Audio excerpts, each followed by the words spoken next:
I will now be handing over to the next moderator for this panel. And I don't know about you, but I think the program so far is really great. And she is one of the masterminds behind this whole EUROBIKE program here on the stage. She's a project lead at Velokonzept, and Velokonzept is, for everyone who doesn't know, a Berlin-based agency really specializing in bicycle events, mobility communication, and connecting people and brands as well as ideas to implement the sustainable city of the future. I'm delighted to be welcoming Amelie Sutter. Applause. Thank you. Hello, thank you. Thank you, Stephanie, for sharing and presenting your insights for the roadmap of smart cycling. It was very insightful. Especially, all the potentials that are lying in the action plan, the visions, the gaps, and the obstacles. And let's see how we can make it real and actually, get it into action. You will stay here with me on stage, but I'm very happy to introduce you to the other panelists today. First one is Matthieu Clouquer of EIT Urban Mobility. The second one is Maarten Pelgrim of Gazelle, but he's also representing the Coalition for Cyclist Safety. And the third one is Manuel Voigt of the German Weather Service. Thanks for being here. Shall I join you on that side? You're going to sit next to Stephanie, please. Nee, du musst hier. Komm hier. Over here. Sorry. Oh, you're Thank next to you. me. Look, So that's it. it's well organized. Matthieu, you are working for EIT Urban Mobility as a partner development officer. Could you share with us what brings you here today, and can you give us some insight on your work at EIT, especially regarding smart city? Yes, thank you, Amelie. Good afternoon, everyone. So I'm Matthieu Clouquer. I'm a partner development officer at EIT Urban Mobility. We're a body of the European Union, and we have a mission which is to accelerate the transition to sustainable mobility in cities in Europe and make cities more livable. So these are our, let's say, two main strategic objectives.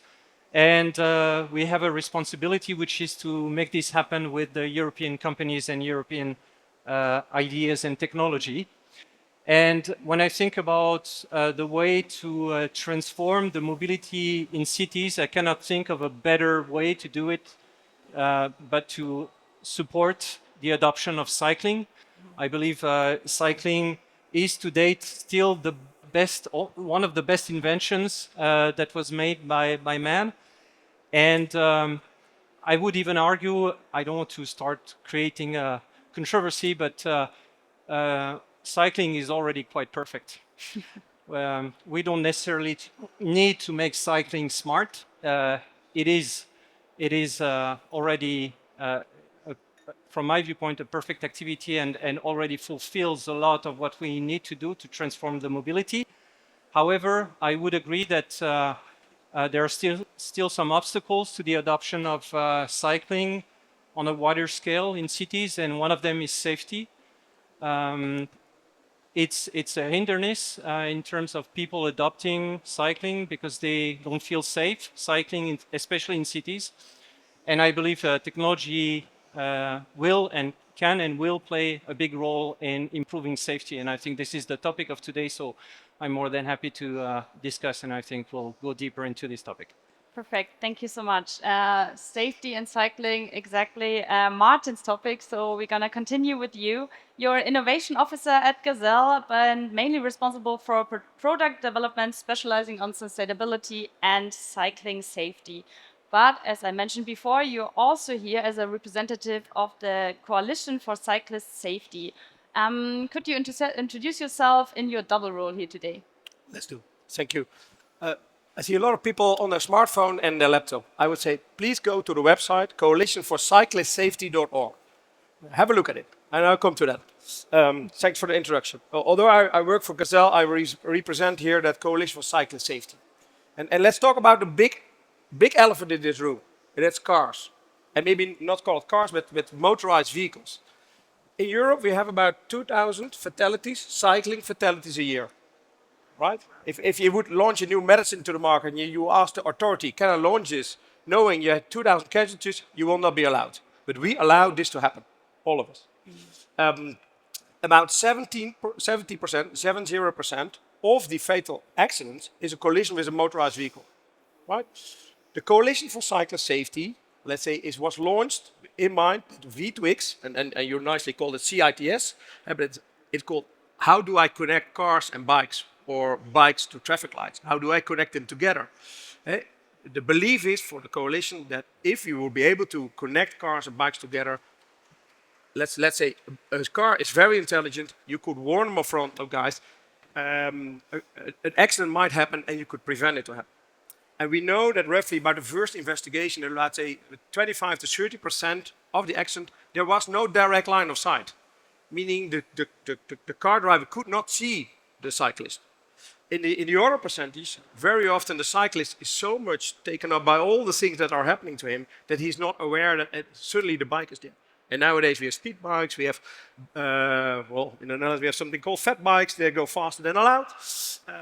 So really the Coalition for Cyclist Safety, and you will see the partners that are there, and I can elaborate a bit on that moment.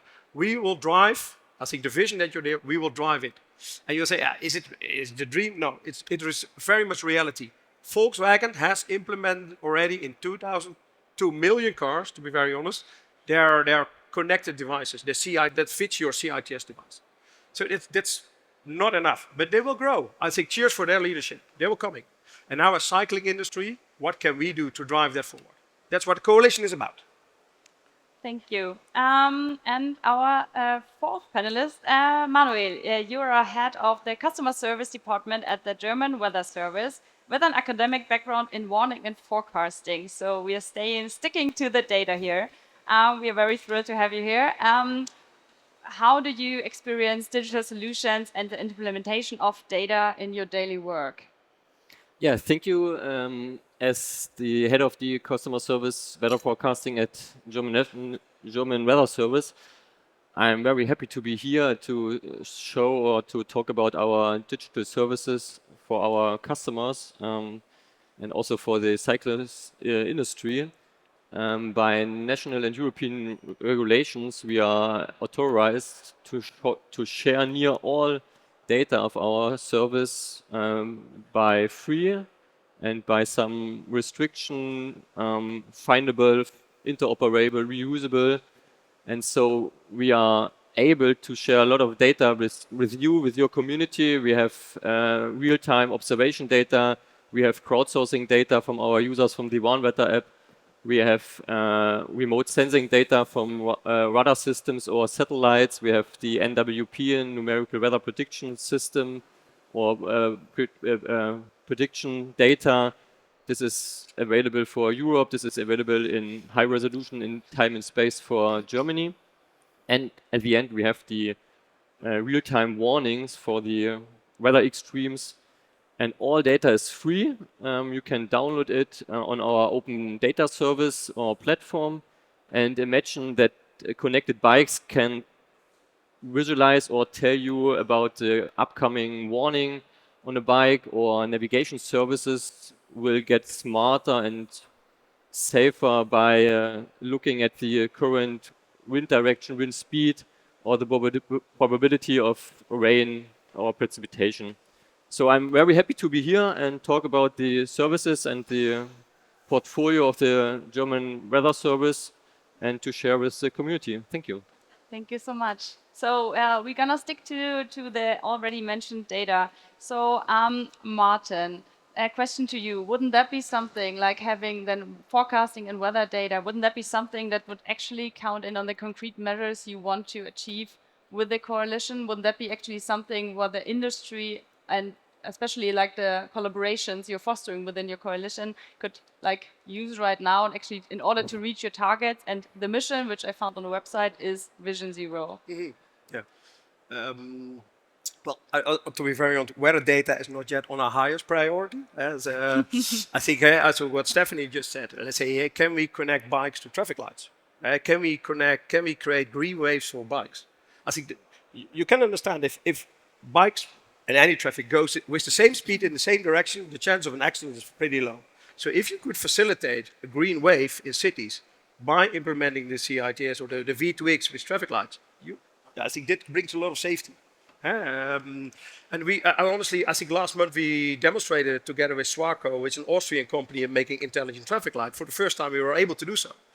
And once the triggers are there, we can roll it out and spread it, spread the word, spread the news, and also engage with cities. Look, guys, this is already available. And what I really like that we do a lot of these pilot situations, and it would be fantastic if there would be a pilot city in Germany be able to test that, and then maybe also connect with open source data, what's already available, and bring it forward, spread the word. I think that's what we need to do. Wouldn't that be something for EIT Urban Mobility, who kind of actually like then foster exactly that link between industry and the cities?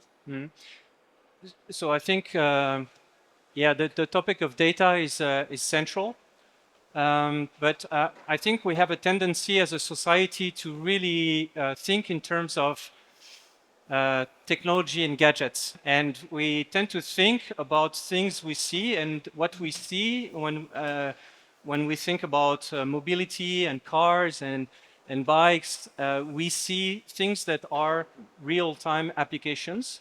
And we focus a lot on that, and these indeed are part of the equation, how you're going to address the question of safety. But I think if I was to classify the type of levers we have to improve the safety of cycling, I would categorize first, the biggest lever is, and Maarten mentioned it, addressing the elephant in the room, which is the cars. And I think the term elephant is well chosen if you look at the size of the vehicles nowadays. So getting rid of as many cars as possible in cities is the biggest thing you can do to improve safety. This is not real-time data. This is regulation. This is a cultural thing, how to encourage people, nudging them to use other means of transportation. So that's, for me, the biggest. So I would say 90% of what we can do to improve safety is reducing the number of cars. The second aspect, which I would say would represent an additional 9%, and we reach 99% of improvement, would be working on the infrastructure. So the infrastructure is, on the one hand, how to ensure that there's as little touch points between cyclists and cars. So that means, for instance, a physical separation between the cyclists and the cars. That's still not technology. It's still very much something physical. And it's not real time. It's about improving the infrastructure. And then the remaining 1% of improvement will come from very smart real-time technologies. That's the way I classify things, to give them a little bit of orders of magnitude. Now the question is, which role does technology play in each one of these, the 90, the 9, and the 1%? Like I said, in the 90, I don't see a big role of technology, except maybe those apps that encourage people. That's the topic of nudging, how to move people to change habits. In the 9%, about the infrastructure, I see a big role of technology. But this is not real time. It's technology to, for instance, gather data, to analyze and understand the situation. So that's using sensors, using drones, using images, videos. There's lots of different ways to capture data, to understand the situation. And one of the technologies that will play a big role in analyzing things in an efficient way, because we're talking about massive amounts of data, is AI, of course. Another aspect of technology in this regard is suggesting improvements to the infrastructure. And there, AI will not necessarily be very useful, because the specificity of AI is very good at analyzing what has been done, understanding patterns, but not suggesting new things. So for that, you will require other types of technologies that already exist. We're talking about, for instance, digital twins and modeling and simulation to propose new ways to organize the infrastructure and test new scenarios, new strategies to anticipate what improvements will be brought. And then in the remaining 1%, to complete my lecture, in the remaining 1%, this is where we will see indeed the real-time technology and what Maarten was talking about, the V2X. How do you communicate with the infrastructure to help the cyclists, help the cars? I think a lot of these technologies will be in the cars and in public transport rather than on the bikes. And there I would then hand over to you with a question. We, with these technologies, will have an improvement of performance. We will help road users, the cars, the public transport to anticipate the risks. But we need to learn as a society to understand that with performance comes always a reduction of robustness. And we have to think about, when we improve the performance, what are we making more fragile? And I would give a suggestion that when we give lots of information to road users about possible dangers that are coming, we're also making them vulnerable for when these tools suddenly don't work. What if a cyclist comes, but my tool, my super real-time app, did not tell me about it? Yeah, we have to think about that. Is this, for example, like asking to you now, I mean, with real-time data forecasting, is that something you experience now as well? You get feedback? Because I can imagine there are a lot of people saying, my app says it's gonna rain, but it's bright sunshine outside. Wouldn't that be something to like link again? Yeah, about feedback of our weather services, or we have no contact with the community of the cyclists. We have contact with our core customers and emergency services, and we have some objective verification of data and services. So yeah, it could be an interesting use case to get data from cyclist community and bring together with the meteorological data to develop services using the new technology like AI.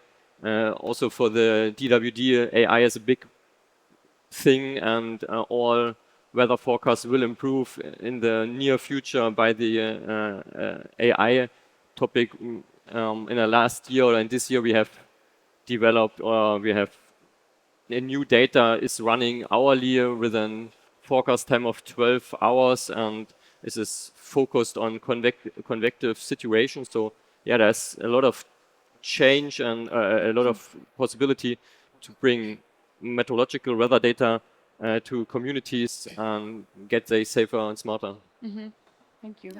Yeah, I would like to add to all the valid points brought up a completely new element for all of us. This is a dynamic that comes from the enterprises, from the companies of the bike companies, so to say.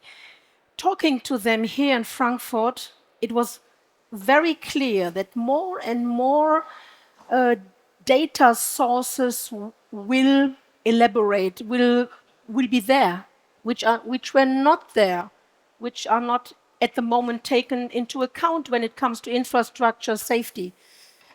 It will produce data about cyclists, floating bike data, real-time data. It's not available so much for cyclists compared to the car data, nearly none at the moment. Yeah, and it will give us more grip, ideas, and contributions to improve safety. And the dynamic I see is coming, how I see it, is coming from the business cases that appear. For example, I talked to a Bosch guy here, and he said, yes, we did not, we were just service provider for somebody who is buying bikes with a Bosch motor, but then they realized, oh, there are very important data, and I can monetize it in the future, hopefully in the very next future. Yeah. So this is an element. I think this will all surprise us with a lot of experience coming, of course, from the car data century. Maarten, how do you feel about that? About also changing infrastructure as one mode of promoting safety in cities? Yeah, I want to react to you. To be very honest, monetizing data is not on our agenda at this moment. It's Not on ours. no. So let's first make sure we get the cyclists safer. And let's say what is I would say we talked about the big elephant in the room, but let's say what are the big steps? What's stopping us at the moment? Because the technology is there. As you showed at CITS, it's there. We can buy the chipsets. You go online to the company. We can buy it. We can implement it. That's not stopping us. But I can't at the moment. I can't sell it to a bicycle consumer who comes in our shop. Say, I want to buy your bike. I say, yeah, you need to pay a bit extra because we have this technology on board. Yeah. Okay, but how many? What is our chance that I reduce an accident, or that I don't get an accident? Yeah, only a handful of cars. So I think we need to step by step make it happen. Eat the elephant in spoons. And start with small spoons and then make it happen. So, and then I would say, let's see what kind of data we're going to have. I think a nice example is then related to what you were saying on Asfinag, which is the Austrian highway company that run all the Austrian highways. They have beautiful CITS infrastructure, and they can follow, in this case, Volkswagen cars. But they have a lot of data available. Now, we don't have that yet, and that's also why I really would like to establish some pilots in Germany, maybe the Netherlands, test it out, learn, promote, and get traction. Yeah. I would really like to trigger you both with a statement that I completely support. I hate that cyclists are mentioned as vulnerable road users, because this is a place where the car has so much room. For me, always we should refer to cyclists as road user, and the others have the same rights than the cyclist and the same rights than the cars. Yeah. So do you agree, or do Yes, I agree, and I also believe that calling them vulnerable road users puts them on a lower level in the hierarchy on the road. So I think this needs to be changed. But I think this will naturally change when the proportions change, when roads are used to 90% by cyclists and 10% by cars. I don't think we will go as far as calling cars vulnerable road users, but at least maybe we will stop calling the cyclists VRUs. Yeah. No, I like the idea. I didn't think about it yet, but I bring your idea forward. Thank you.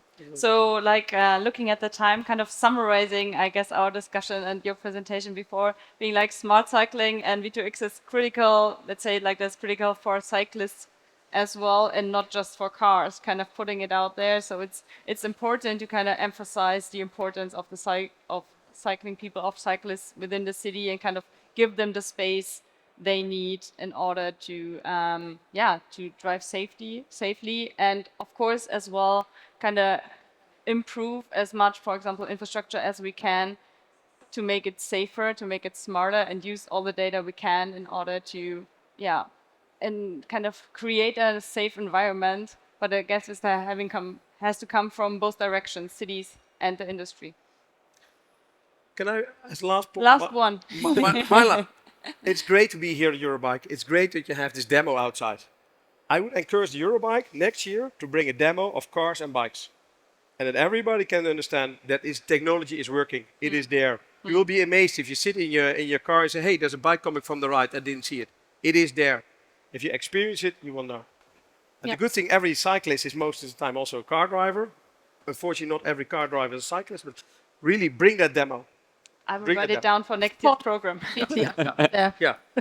Thank you so much. Thank you for sharing all your insights. Thank you. And Thank you. much fun. Thank you. Thanks. Thank you.